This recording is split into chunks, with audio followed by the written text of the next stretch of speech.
तर मित्रांनो, आजची सकाळ जाम लेट झाली आहे, कारण का आज वाजले दुपारचे 1 आणि मी राजमळ्यावर जाऊन वडापाव आणला, कारण का आई आज घरी नाही. काल बघितलं असाल ब्लॉगमध्ये की आईला मी कॉटेजवर सोडून आलतो. तर मित्रांनो, आता अंडं पण बनवूया, एक वडापाव आपलं कायच होणार आहे तसं. तर आता मस्त की आपण करूया अंड्याची तयारी. इथं मी जरा फास्ट फॉरवर्ड केले व्हिडिओ, तर त्यामुळे तुम्हाला एकदम फास्ट दाखवतो. हे सगळी तयारी मी करत होतो मोबाईल सेट करून. तर मित्रांनो, गॅस वगैरे पेटवलेला आहे. आता सगळं ह्याच्यात आपण ॲड करूया आपण अंड्याचे पेस्ट, आपण म्हणजे काय बनवलेत ते, आणि त्याचा अंड्याचा पोळा बनवूया. मित्रांनो, बघू शकता असा काय आपण अंड्याचा पोळा बनवलेला आहे. आता आपला सेटअप लावूया जेवणाचा.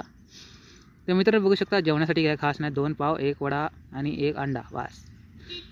तर मित्रांनो, जेवण झाल्यानंतर चिक्की विक्की खाली आपण लोणावळ्याचा ब्लॉग तुम्ही बघितलं नसेल ते जाऊन बघा.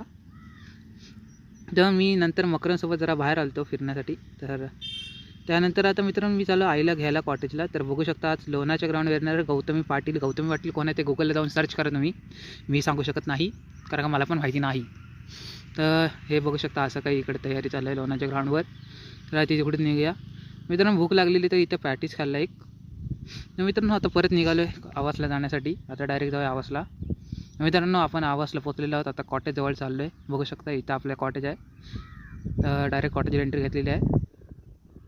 तर मित्रांनो, आता मी घरी पोचलो आहे. तर आवडला असेल तर like share subscribe. Bye bye.